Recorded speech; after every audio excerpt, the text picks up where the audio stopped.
A respected pastor, a secret affair, a Valentine's Day crime so brutal it left investigators stunned. What happens when love, betrayal, and rage collide?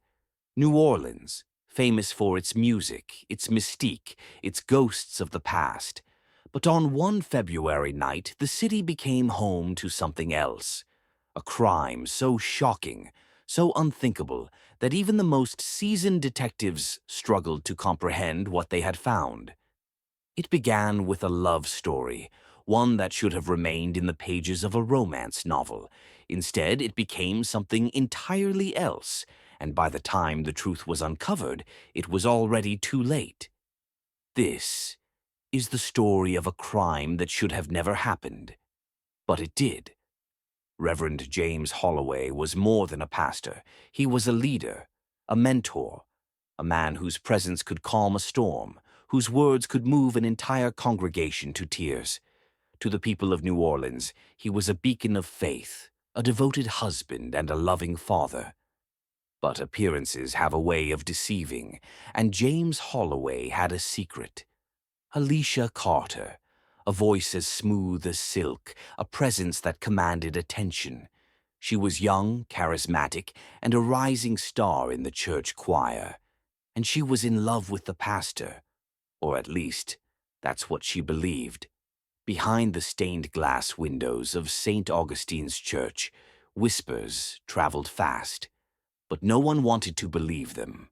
No one wanted to question the man who had baptized their children, presided over their weddings, and comforted them in times of loss. A double life, a love hidden in the shadows, a secret that refused to stay buried.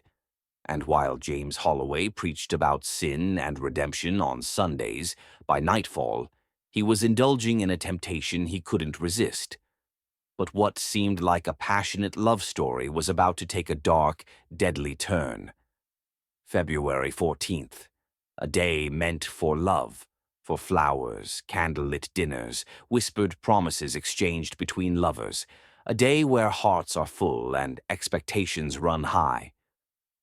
For Pastor James Holloway, this night was supposed to be special, a private moment away from the eyes of the congregation, a chance to see her, to remind Alisha Carter of what they shared, the passion, the secrecy, the undeniable pull that kept drawing them back together again and again. For weeks he had waited, anticipated, imagined how the evening would unfold. But what James didn't know, what he never could have imagined, was that he wasn't the only man Alisha Carter had made plans with that night. 2 men, 1 woman, a single evening that would change everything. He sat in his car, watching the entrance, waiting for her. He had done this before, a routine as familiar as Sunday morning sermons. But this time, something felt different. And then he saw it, the moment that shifted everything. James Holloway was a man of faith, a man of conviction. But at that moment, in the silence of his car, as the truth unraveled before him, something inside him shifted. Love, betrayal, obsession. They say the heart wants what it wants, but what happens when it discovers it was never wanted at all? What he did next would leave an entire community in disbelief. Love is supposed to heal, to comfort, to protect. But on this night, love had turned into something else, something unrecognizable, something violent. It was just after 10:30 p.m. when James Holloway arrived at Alisha Carter's apartment. Neighbors later recalled seeing him standing outside for several minutes, motionless, staring up at her window, as if working through something, as if deciding whether to knock or walk away. Alisha answered the door, surprised, unprepared. Maybe she knew, even then, that something was wrong. That this wasn't the James she was used to seeing. This wasn't the man who whispered sweet words in the choir loft, who pressed notes into her hand between church services. This was someone else. The conversation started quietly. Neighbors recalled muffled voices, low and urgent. But something changed. The words became sharper, faster, The tone, dangerous. A fight, a struggle, and then chaos. The forensic evidence tells the rest of the story. Blood spatter along the walls, a shattered mirror, defensive wounds on Alisha's hands. She fought, she begged, she tried to run. James didn't stop. Not after the first wound, not after the second. Reports suggest he stabbed her more than a dozen times before reaching for something else. A gun, a final act of fury. The apartment fell quiet. The argument was over. The betrayal had been answered. But rage alone wasn't enough. James knew what he had done. He knew what this meant, and so he did what desperate men do. He tried to erase it. The plan was simple. Destroy the evidence. Burn everything. Leave no trace. But fire has a mind of its own, and tonight it refused to be his accomplice. And in the rush to cover his tracks, he forgot one crucial thing, something that would lead police straight to him. New Orleans is no stranger to crime. It's a city built on stories, some whispered, some shouted, some buried in the walls of buildings that have stood for centuries. But even in a place where tragedy is woven into its history, this crime was different. This was personal. This was brutal. And it was only the beginning. When first responders entered the apartment, they expected to find fire damage, maybe smoke, maybe ashes. What they found instead was something much worse. The fire had burned, yes, but not enough. The evidence was still there waiting to be uncovered, and it didn't take long before investigators realized this wasn't just a crime of passion. It was something else entirely. Bloody doesn't lie. It speaks. It reveals the moments most criminals wish they could erase. And in this case, the blood told a story James Holloway never wanted anyone to hear. The patterns weren't random. They weren't isolated. The evidence suggested something chilling. Alisha Carter didn't die instantly. She fought. She moved. She tried to escape. And James followed her every step of the way. The sheer brutality of the attack raised a question. Was this a crime of sudden rage? Or had James planned this all along? And then they found it. The one piece of evidence that would change everything. Alisha Carter's phone. In cases like these, the victim's phone is often the most revealing witness. It holds their last words, their final conversations, their secrets. And as detectives scrolled through Alisha's messages, one name kept appearing, again and again. James had been texting her all night, calling, begging to see her. But there was something else. A message was sent just minutes before she died. A name she mentioned, a name that would blow this case wide open. When a crime like this is committed, there's a moment, a split second where the killer makes a decision. Face the consequences, or run. For James, that moment came just hours after Alisha Carter's body was discovered. With the crime scene still under investigation, he made his move. A bag hastily packed, a burner phone, a wad of cash. He wasn't going home. He wasn't turning himself in. He was running. But James wasn't a career criminal. He wasn't a mastermind. He was a desperate man making desperate decisions, and desperation makes people reckless. The gas station attendant later recalled how nervous he seemed, how he kept looking over his shoulder, how his hands shook as he counted out bills. It didn't take long before police surrounded the lot.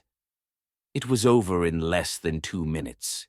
James Holloway, the once respected pastor, the beloved family man, was now in handcuffs, face pressed against the hood of a police cruiser.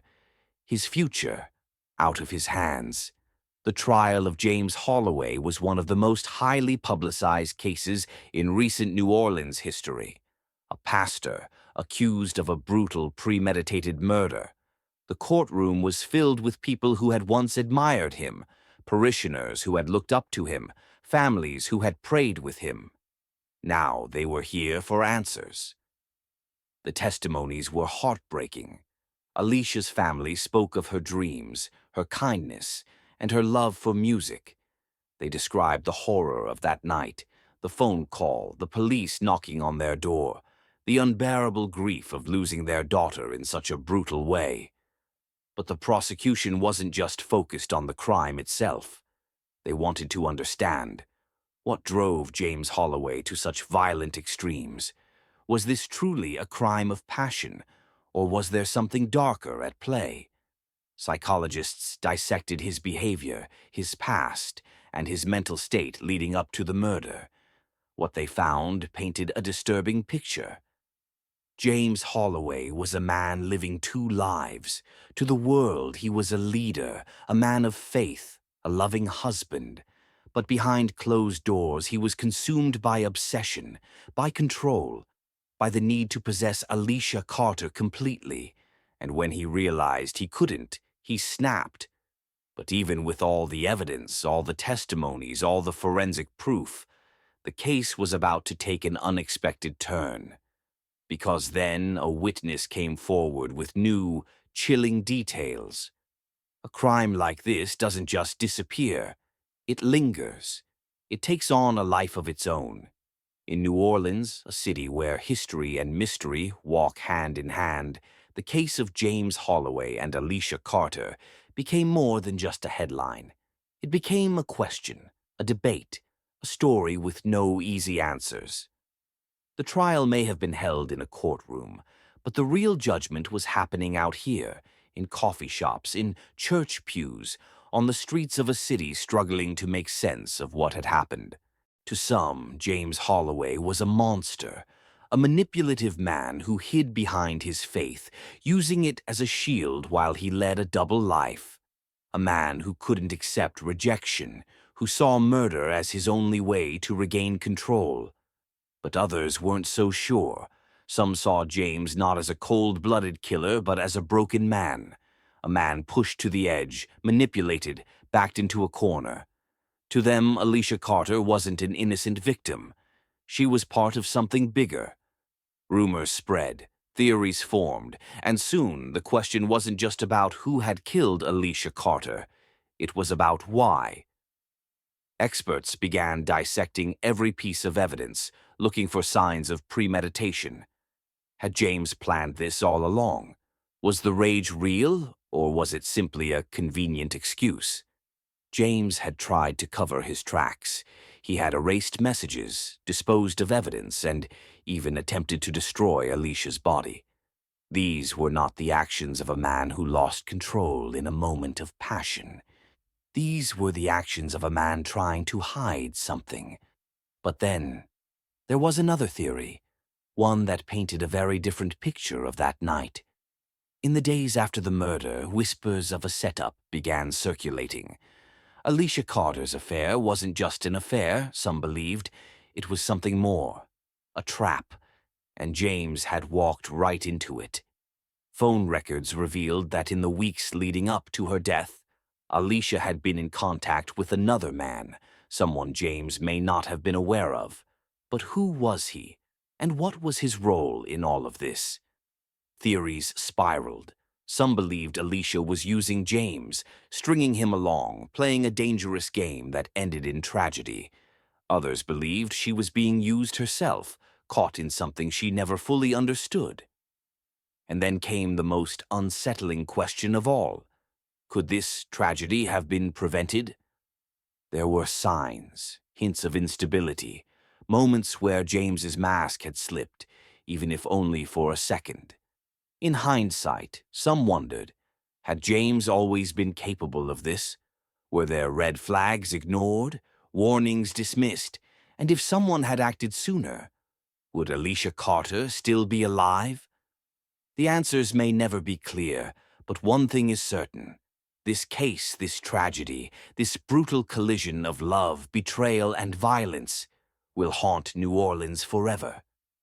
The case of Pastor James Holloway and Alisha Carter is one that will be discussed for years, a story of love and betrayal, of trust and deception, of a man who had everything to lose and lost it all in one violent night. Tonight, We've explored the facts, the evidence, the theories. We've seen how a respected pastor, a leader in his community, was exposed for living a double life. A young woman's future was stolen from her in the most brutal way imaginable, and how, in the aftermath, a city was left with questions that may never have clear answers. We've dissected psychology. Was this a crime of passion driven by rage and heartbreak, or was it something colder, more calculated? We've heard from experts who argue both sides. Some believe James simply snapped, overcome with jealousy and betrayal. Others insist this was premeditated murder, planned, deliberate, and unforgivable. And then there's the question no one wants to ask. Could this tragedy have been prevented? Were there warning signs missed, red flags ignored? Could someone, anyone, have stopped this before it was too late? Some believe James was pushed to the edge, manipulated into an emotional breaking point. Others argue that nothing, no heartbreak, no betrayal, justifies what happened to Alisha Carter that night. But now we turn the question over to you. What do you think? We want to hear your thoughts. Was this the tragic result of a man losing control in a moment of blind rage? Or was James Holloway always capable of something this horrific? Let us know your thoughts in the comments below. And if you found this case compelling, make sure to like this video, subscribe to the channel, and turn on notifications. We cover the darkest, most gripping true crime stories every week, and you won't want to miss what's coming next. Love can make people do crazy things, but some acts of love turn deadly.